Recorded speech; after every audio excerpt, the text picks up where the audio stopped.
Hi everyone, I'm Steve Stoller. And I'm Shannah Haley, and this is Inside Plano, where we take you behind the scenes of our city. We'll introduce you to the faces and places who help make this a great place to live. And give us lots of reasons to love Plano. Welcome back to Inside Plano. Hi, Steve Stoller. Hello, Shannah Haley. How are you?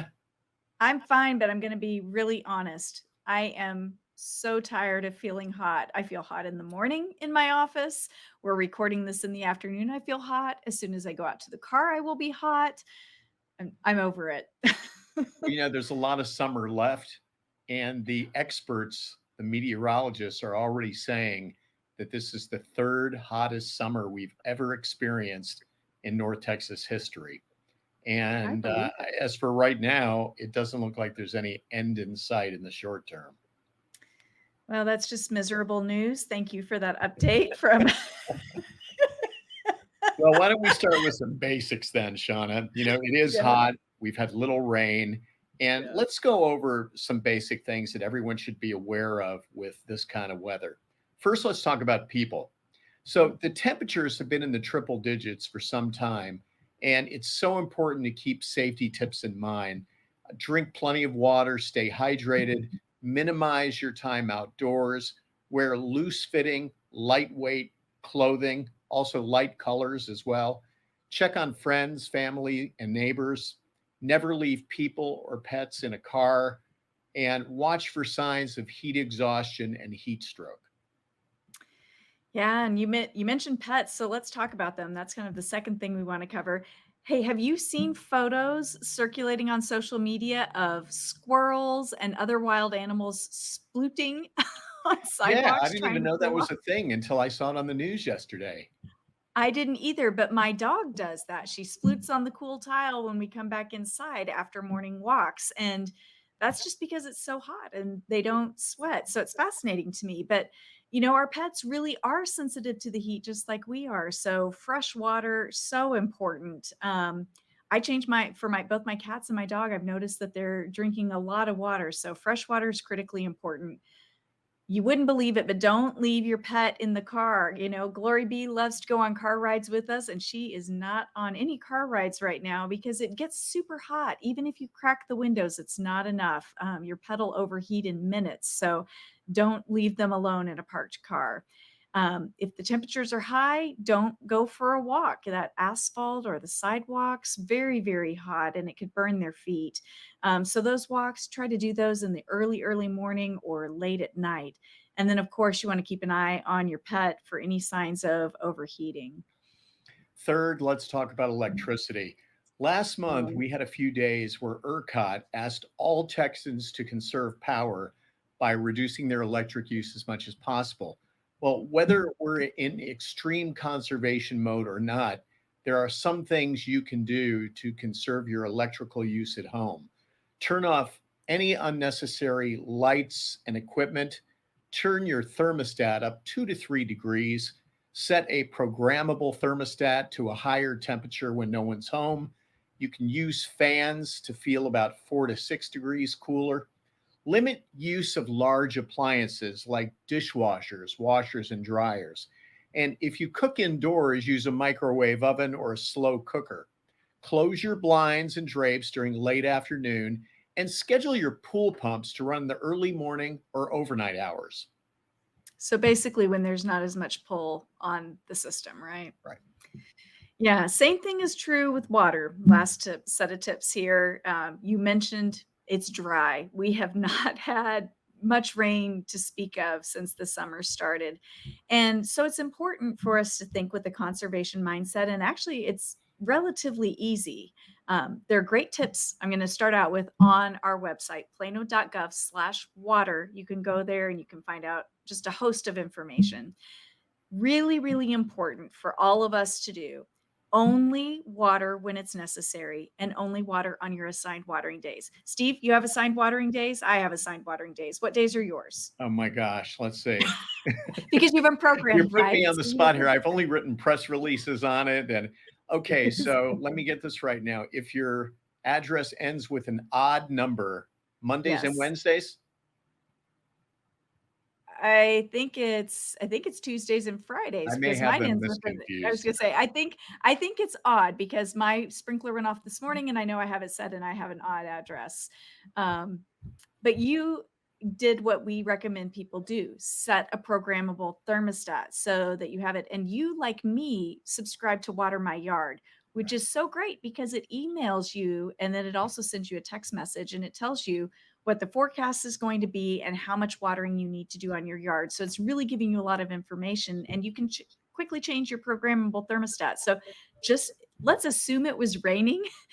We don't need to water our yard just because it's our watering day. Our lawns don't need as much water as we think that they do. So right now, summertime, you need to water before 10 a.m. or after 6 p.m. because once the sun is out, it's just going to evaporate the water. So don't waste the water that you're putting on. Water at the right time. And you want to water in short cycles and wait for a bit and then water again because that allows that water to soak in and really do the most good. This makes my husband very happy. Cut the grass higher than normal because longer grass leaves allow it to shade itself, so it protects the lawn. So you just don't have to cut it quite as short as you might normally do. And you can leave those clippings laying on the ground. You don't have to bag them. Those clippings also help protect your yard. Along those same lines, you can use mulch. Mulch is fabulous. It holds the moisture in. You and I know about this, Steve. We happen to have a great product here at the city, as well as several of our surrounding cities called Texas Pure Products. It's locally made mulch. It's made out of our own yard trimmings, and it's available back for purchase. So you might want to consider that. Inside the house, although it's not as impactful as outside the house, but inside the house, one of the largest wasters of water is your toilet. If you have a toilet that uses a lot of water or has a leak, we have detection kits that are available. Our environmental health and sustainability division would be happy to help you learn how to check for a leak. Those are simple things you can do, and it really does have an impact on water use. Well, Shannah, let's move on from the heat. August is a big month for cities across the nation. You know why? I think it has to do with money, money, money. That's right. It's a big month for the life of a city for a very important reason. It's budget season. Yeah. Yep. The city manager's recommended budget and the proposed community investment program are now in the hands of our city council for review. There are a lot of opportunities coming up in August for public input. And so we wanted to spend a majority of this episode talking about the budget. And to help us with that, we brought a special guest to the show, our city manager, Mark Israelson. Hello, Mark. Hi, Steve. Hi, Shannah. Well, the Hi. last time you joined us on the podcast was, I believe, July of 2019. A lot has happened since then. So let's reintroduce you to our audience. We always ask our guests to tell us something about themselves that we may not know. So what is it about you, Mark? Well, I would say over the last couple of years, I've been collecting gray hair on this aspect of COVID. So that's a collection not many people probably pride themselves on. But over the last couple of years, with all we've faced, I've collected a number of gray hairs. But on a more serious note, I would just say that I'm an avid baseball fan. I'm normally a Chicago Cubs fan, being a child of cable television in Texas in the summers.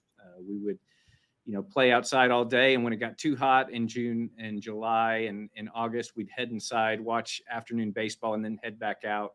And back when there was early cable television, there was only two stations that really showed baseball. And one was WGN, one was TBS. You couldn't even get the local team, which was the Rangers, but I could watch the Cubs. So became a fan of the Chicago Cubs, but I'm a fan of baseball and over the last couple of years become a Detroit Tigers fan.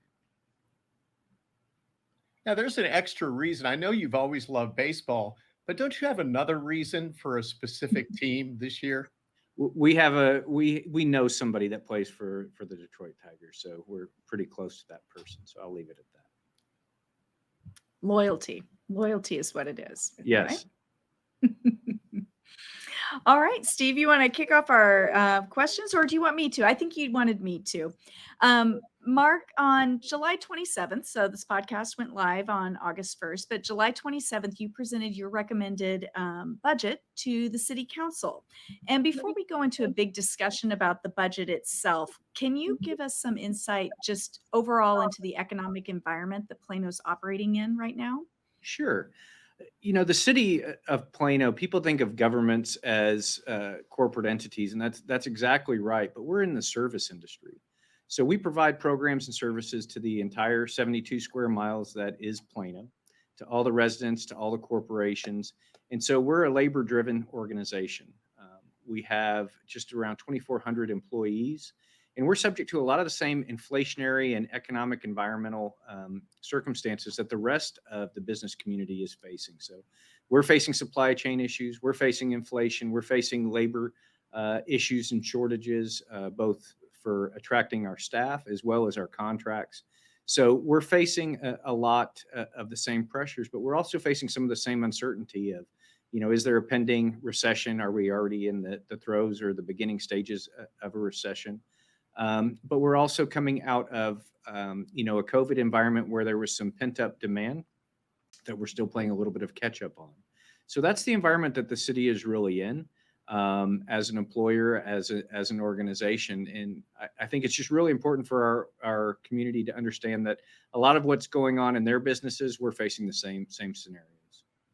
Mark, we experienced an economic roller coaster during the pandemic over the last 2 years.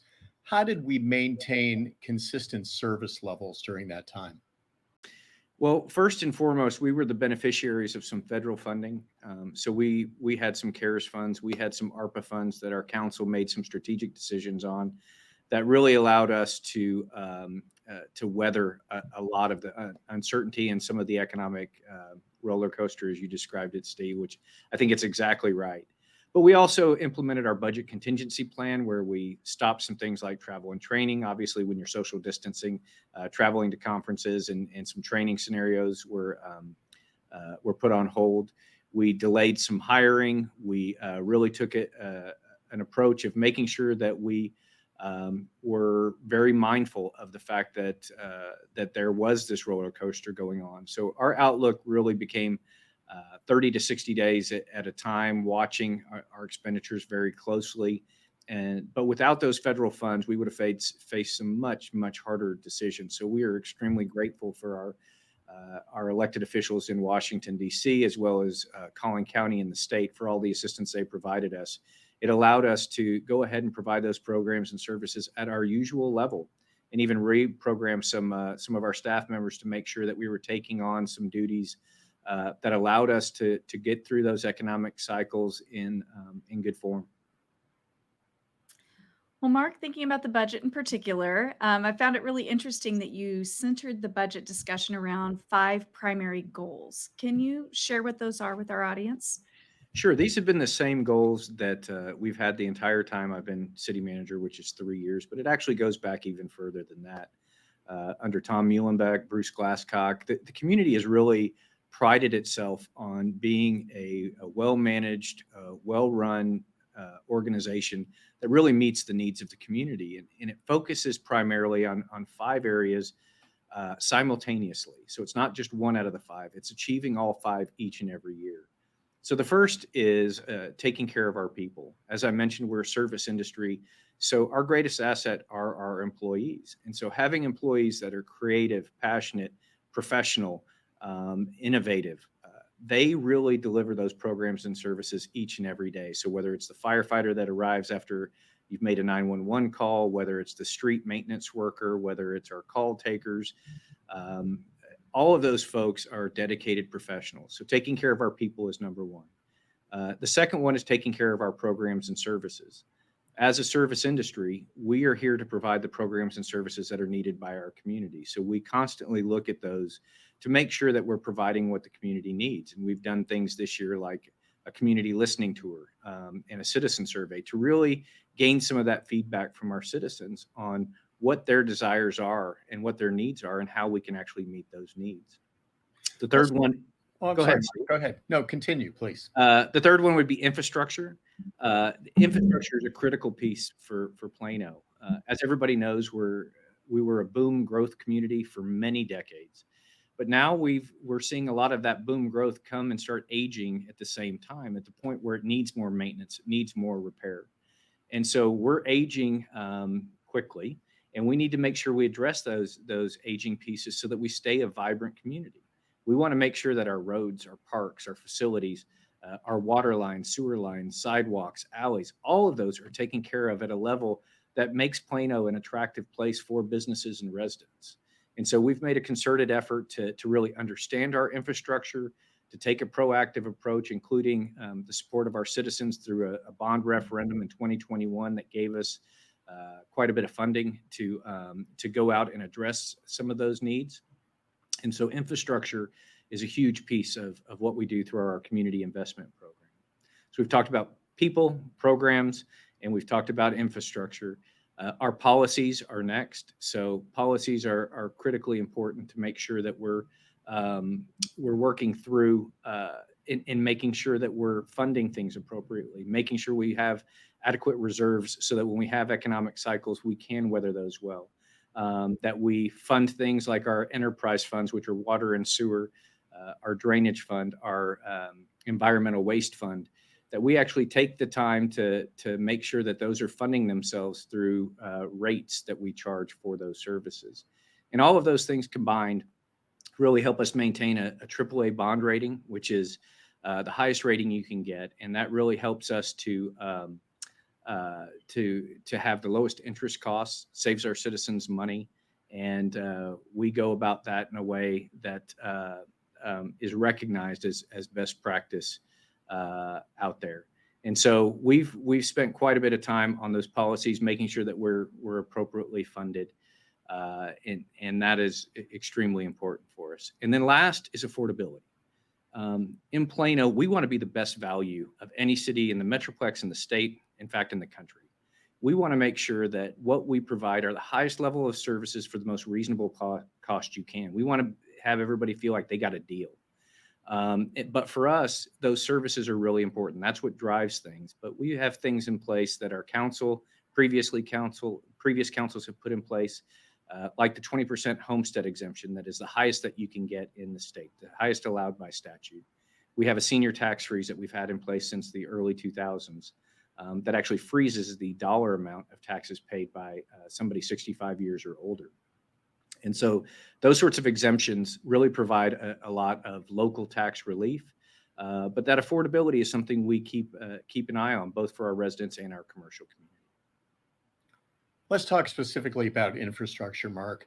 The city has invested in infrastructure over the last several years, both in the budget and with bond referendums. Why is that? So the city takes a multi-prong approach to infrastructure. First and foremost, debt always comes with debt costs, including interest. So when we have a long-term bond, we pay interest costs on that, and that's authorized through those bond referendums.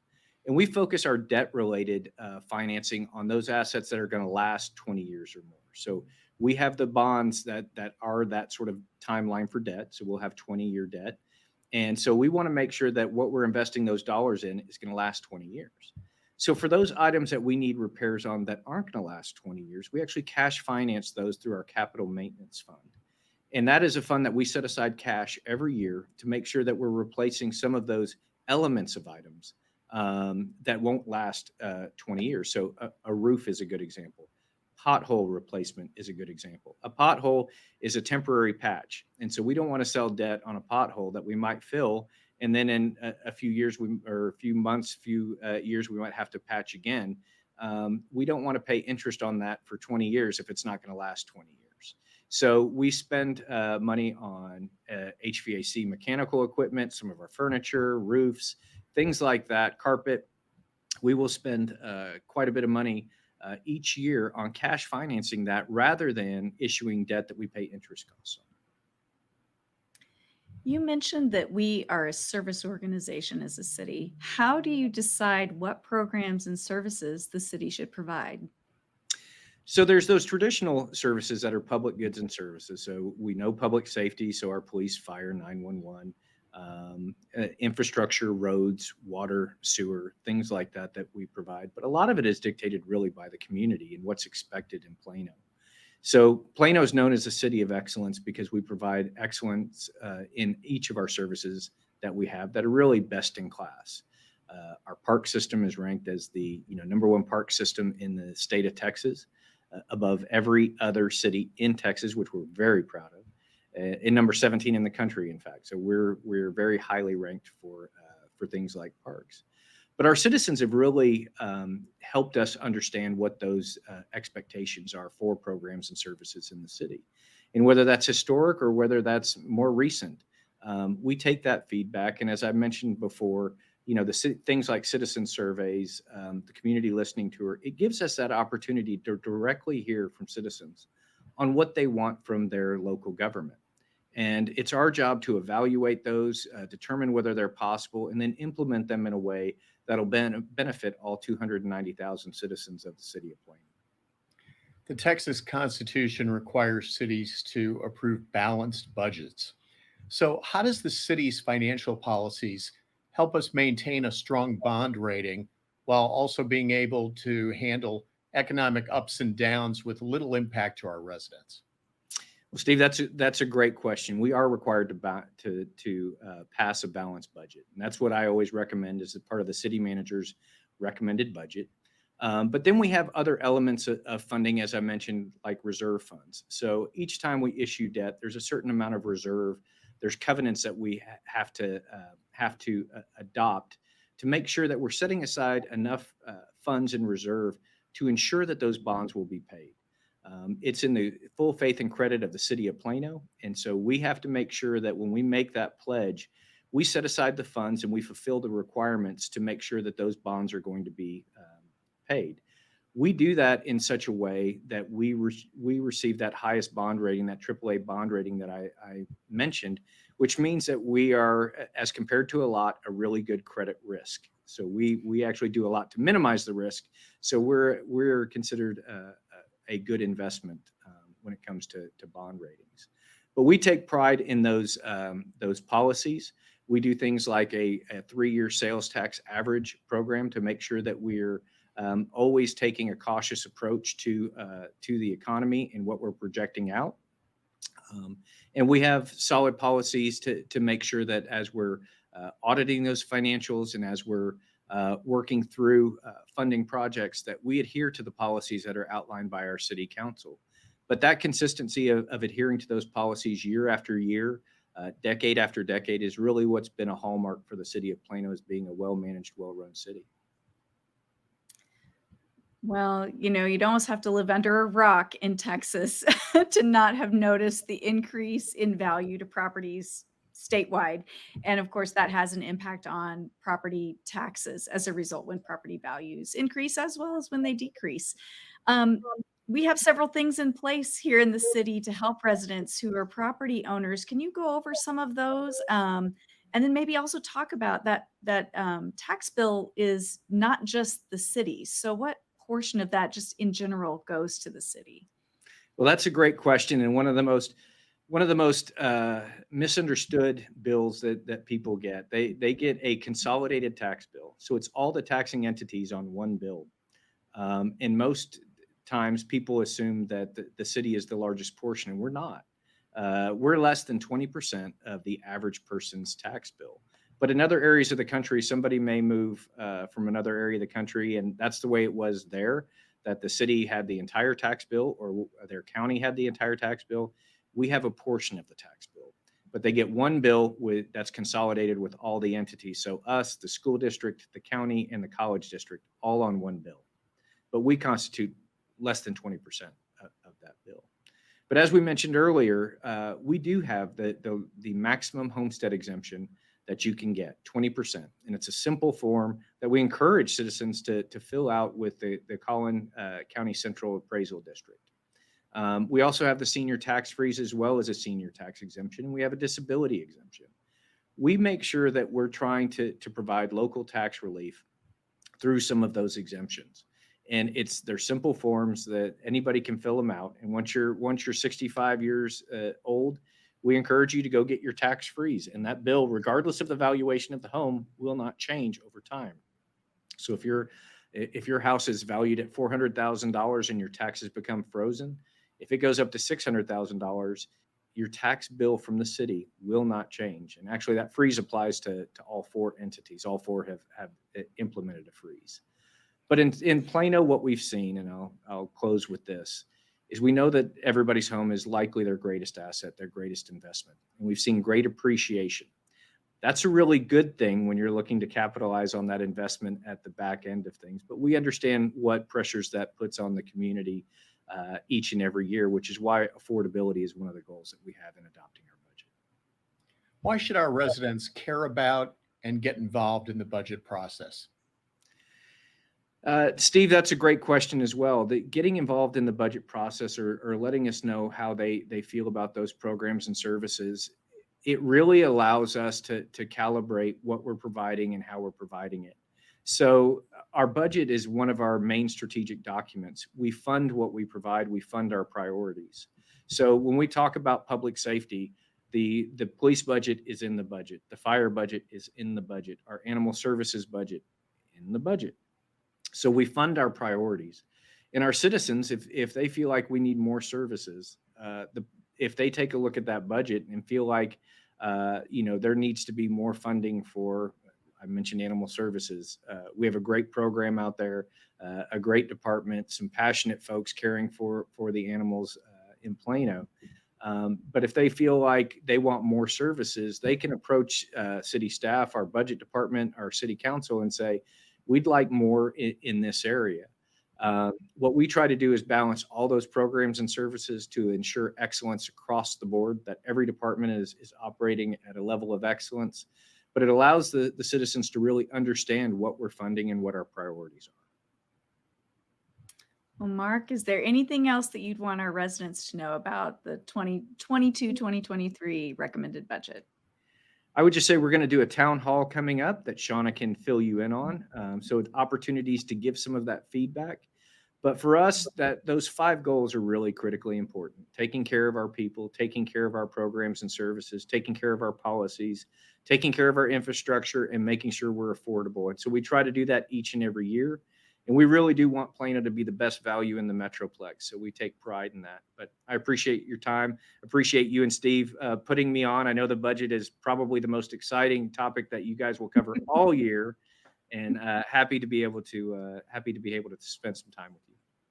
Mark, I know that putting a budget together is no simple task by any means.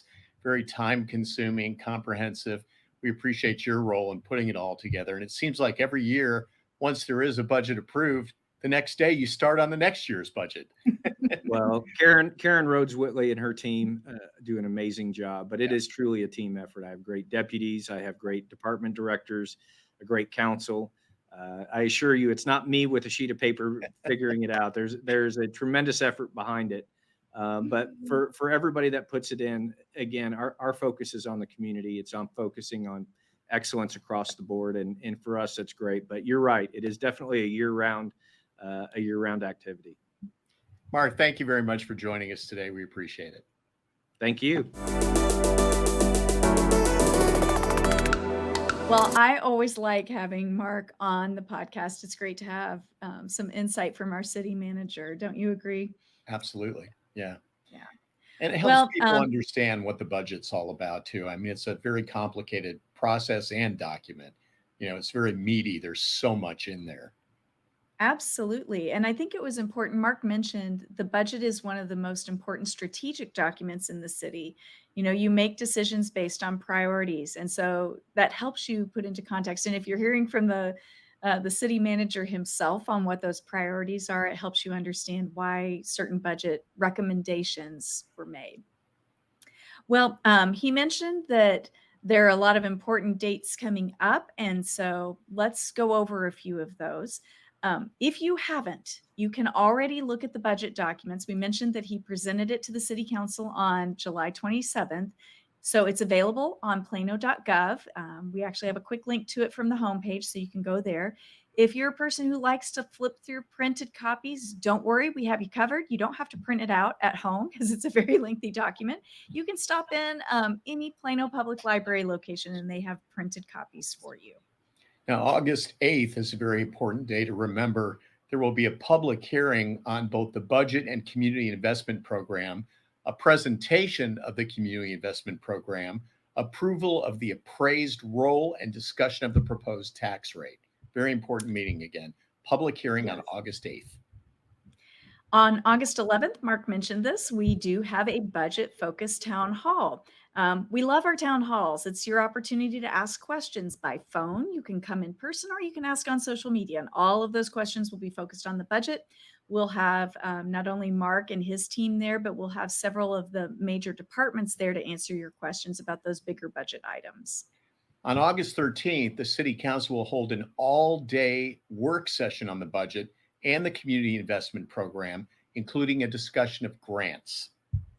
Yep, and that's a Saturday, so join us on a Saturday. On September 12th, that's kind of the end of the budget process. Council will vote that day on the budget and community investment program, as well as voting on the tax rate for 2022 and 2023. Now, because there are several meetings and we know your lives are busy, we'll be releasing all budget-related meeting audio as bonus episodes of the Inside Plano podcast. Yep. So don't be surprised when you see bonus episodes coming. We wanted to get this podcast out first, but the next one you'll see is a bonus episode coming later this week. Will be that presentation by Mark and his team to City Council that happened on July 27th. So we're doing things a little out of order, but that will be released as well. So you can hear the initial presentation and overview of the budget. And with that, we've come to the end of another Inside Plano podcast. Steve, this was episode 55. 55 Can't believe in the it. books. I know. It feels like it was just yesterday that we started. We know that you all enjoy hearing these in-depth conversations, and we know because you tell us. So continue to give us feedback. You can give us a rating on your favorite podcasting platform. That helps others find this show. And of course, you can always email us questions and feedback at askplano@plano.gov. We love to gather those every now and then. We answer our Ask Plano inbox. So if you have something you want us to address on the show, send it to us that way. But otherwise, we'll see you next month for episode 56, focused on a topic to be determined. So have a good month and stay cool, Plano. Thank you, Shannah. See you, everybody. Bye, Steve.